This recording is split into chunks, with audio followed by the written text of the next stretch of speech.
Mathematics एक ऐसा subject है जिसको एक वाइड सब्जेक्ट है जिसके दुनिया को सबसे ज्यादा नापसंद ये यानी सबसे ज्यादा वर्ल्ड्स मोस्ट हेटेड सब्जेक्ट है। और लोग इसको इतना नापसंद क्यों करते हैं? और सवाल आपके दिमाग में ये भी आया करोगा कि आपने जब मैट्रिक पास कर लिया होगा, स्कूल पास कर लिया होगा, तो आपके दिमाग में कुछ इस तरह के दिमाग में वो ख्याल आएंगे कि आखिर ये काम कहाँ आएंगे? टेक्निकल ये थ्योरम्स, ये फॉर्मूलाज, ये इक्विपमेंट्स, ये सारे कहाँ काम आएंगे टेक्निकल फील्ड्स के अलावा? जैसे कि अगर क्रिकेट हो गया, ये डॉक्टर बनना हो गया। बाकी डॉक्टर बनने के लिए तो होता है ऐसे, लेकिन अगर क्रिकेट वगैरह हो गया, स्पोर्ट्स हो गया, यानी और एक्टिविज्म हो गया, न्यूज़पेपर जर्नलिज्म हो गया, ये सारे कहाँ काम आएंगे? तो जबरदस्ती ये सब्जेक्ट पढ़ाया जाता है क्योंकि हमारे पेरेंट्स को लगता है कि हम शायद बड़े होके टेक्निकल फील्ड में आए। कुछ नहीं भी जाता है कि यानी जबरदस्ती पढ़ना होता है, यानी एक स्टूडेंट के लिए दिमाग की दही बन जाती है मैथ्स का। यानी देखिए गाइस, अगर देखें मैथ का, अगर जैसे देखें टेक्निकल जो कि मसला होता है, यानी जैसे अगर आप फील्ड्स में, अगर टेक्निकल फील्ड्स में अगर आप काम करेंगे तो शायद उसकी जैसे हो गया हमारे कोई डिजिटल मार्केटिंग में, बिटकॉइन शिप में हो गया, और जैसे टीचिंग्स में वगैरह सब समझ आता है, वो सब समझ आता है। लेकिन जब हम अपने मैथमेटिशियन यानी मैथ्स टीचर से पूछते हैं कि अगर इन चीजों का अगर हमने फील्ड चुननी नहीं है तो उनका कोई यानी कोई सेटिस्फैक्टेड आंसर नहीं आता।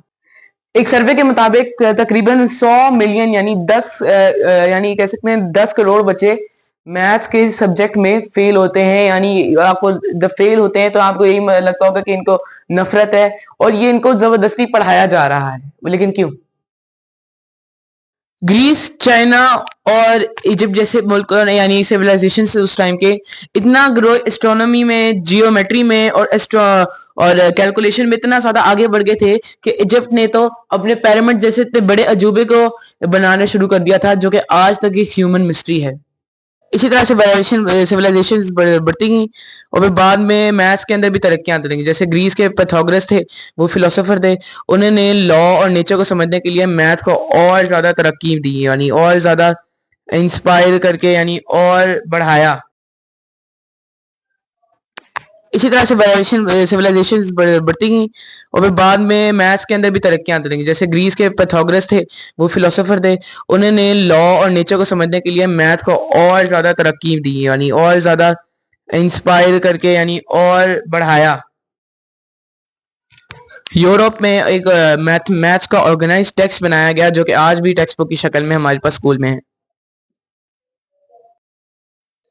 इंडिया में ब्रह्मगुप्ता ने जीरो का कॉन्सेप्ट इंट्रोड्यूस कराया जो कि काफी रेवोल्यूशनरी था, और इससे बाद में चाइना भी बाकी इंस्पायर होके और भी ज्यादा इनोवेशंस करने लगा मैथ्स में। फिर शुरू हुई इस्लामिक सिविलाइजेशन में जैसे तरक्की आने लगी, जो इस्लाम का गोल्डन एज के टाइम, अब्बासिद कैलिफेट के टाइम का था, जो कि अब इसके साथ इस्लामिक सिविलाइजेशन जब मैथ्स को ज्यादा इनोवेशन दी, ज्यादा तरक्की करी इनमें, तो एक खौफनाक सब्जेक्ट अलजेब्रा भी शक्ल में आ गया और आज तक हमारे स्टूडेंट्स की नींदें हराम करके रखी हैं। अलजेब्रा को मैथ की एक अलग ब्रांच चैप्टर कह सकते हैं। एक पहचान देने के लिए उनके फादर थे अल ख्वारिज़मी, जो कि इन्वेंटर भी थे अलजेब्रा के, और फादर ऑफ अलजेब्रा उनको कहते हैं, जो कि पर्शियन फिलोसोफर भी थे, पर्शियन साइंटिस्ट भी थे। और इससे पहले मैं आगे बढ़ूँ, मैं आपको बताना चाह रहा हूँ कि मैथ्स एक ऐसा सब्जेक्ट है जो कि प्रॉब्लम सॉल्विंग और क्रिटिकल थिंकिंग और लॉजिक में बहुत ज्यादा हमारी जिंदगी में काम आता है। लेकिन हमारा एजुकेशन जो सिस्टम है वो हमेशा हमारी जो ऐसा मैथ को दिखाता है कि हमारा नाइट मेयर है, और अलग से इसकी बीमारी हो रही है मैथमेटिक्स एंजाइटी। लेकिन बताऊं ऐसा क्यों? मैं बताता हूँ। मैथ्स में ये भी सिखाता है कि हमारा डेली लाइफ का सोल्यूशन क्या होता है, हर प्रॉब्लम का सोल्यूशन कैसे निकालना जाता है, और जैसे हर तरीके के, हर मेथड से हजार मेथड्स होते हैं, हर मेथड्स के अलग अलग आंसर भी निकल सकते हैं। और ये हमारे दिमाग को इस तरह भी सोचना, हमारा लॉजिक देता है एक हमारे दिमाग को कि हमेशा हमें लॉजिक से सोचना चाहिए, क्रिटिकल थिंकिंग चाहिए, ताकि हमारे जो आगे वाली दूसरी तरीके का नजरिया है वो भी ठीक हो सकते हो, हजार मेथड्स ट्राई करके सिंपल आंसर निकल सके। मैथ्स को लोग इतना नफरत क्यों करते हैं? सबसे पहले मैं बताता हूँ, ये मैथ मुश्किल सब्जेक्ट नहीं है, बस कॉन्सेप्ट होना चाहिए। लेकिन सोसाइटी जो है हमारी, उसने ज्यादा मुश्किल उसको, मैथ्स को बेचारे को इतना ज्यादा मुश्किल बना दिया है और नामुमकिन बता दिया कि बच्चे को जो ये इम्पैक्ट बच्चे के दिमाग में जाके पड़ता है कि मैथ है ही मुश्किल, तो हम इसको मुश्किल ही समझेंगे, कोई यानी बहुत ज्यादा सीरियस लेंगे, टेंशन लेंगे, यानी आसान, यानी बिल्कुल, यानी वो कैजुअल तरीके से जैसे हल्का हल्का नहीं रहते, जैसे समझ आनी चाहिए कि बच्चे को, लेकिन इतना नहीं कि बच्चा खुदकुशी करने पे आ जाए। इसके 3 मेन रीज़न्स हैं। Number 1 teaching methodology. अब देखें जब स्कूल कॉलेज में सबसे ज़्यादा एब्सेंट होने की दुआएं हम लोगों ने जो की हैं वो मैथ्स टीचर ही होते हैं। क्यों बताओ? क्योंकि इनका जो पढ़ाने का जो स्टाइल होता है वो इतना फ्रेंडली नहीं होता, और ये सिर्फ रट्टा लगवाने के लिए ही प्रैक्टिस करवाते हैं ज़्यादातर, और इन सिस्टम को यानी फॉलो नहीं करते, करिकुलम यानी फॉलो नहीं करते।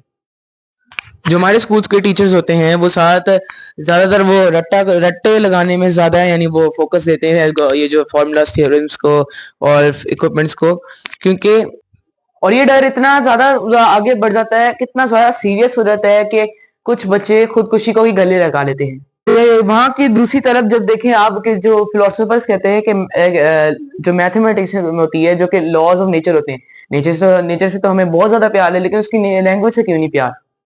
तो जब हमें नेचर से यानी इतना ज़्यादा प्यार है, उसकी लैंग्वेज से क्यों नहीं इतना ज़्यादा प्यार? क्योंकि लोग इनको इतना नफ़रत क्यों करते हैं? तो आज आगे जानेंगे हम इस वीडियो में, तो let's have a closure look about this serious topic about maths. Maths की शुरुआत कैसे हुई और क्यों हुई और कब हुई? ये हम इस वीडियो में जानेंगे।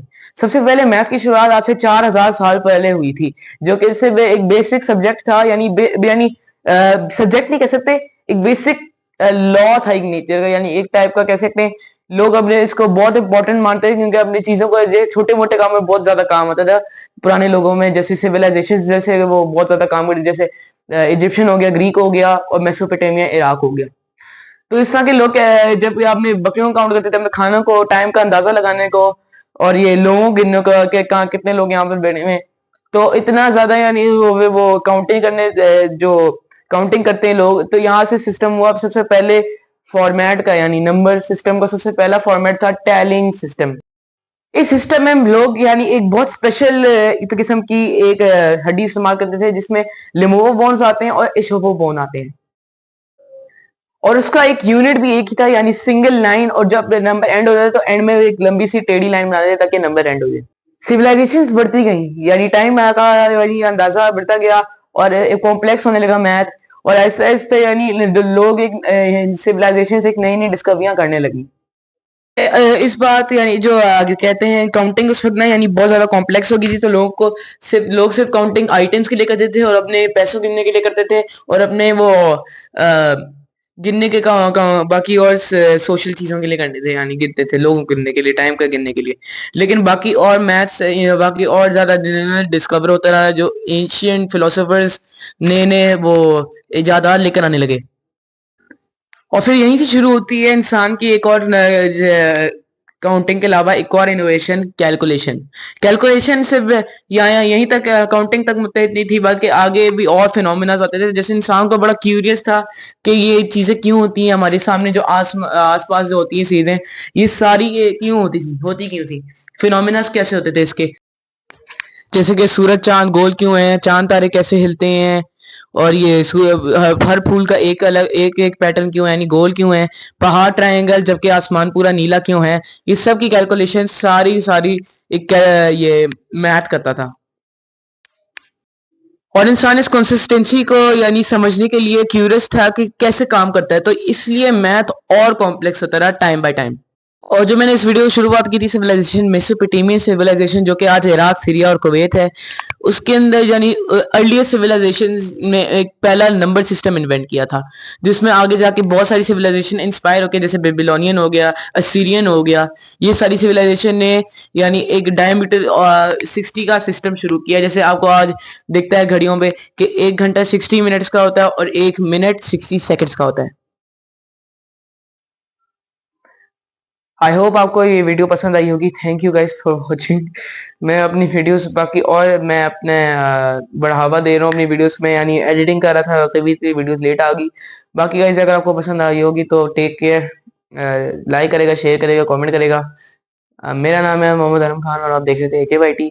चलें, टेक केयर, अल्लाह हाफिज़।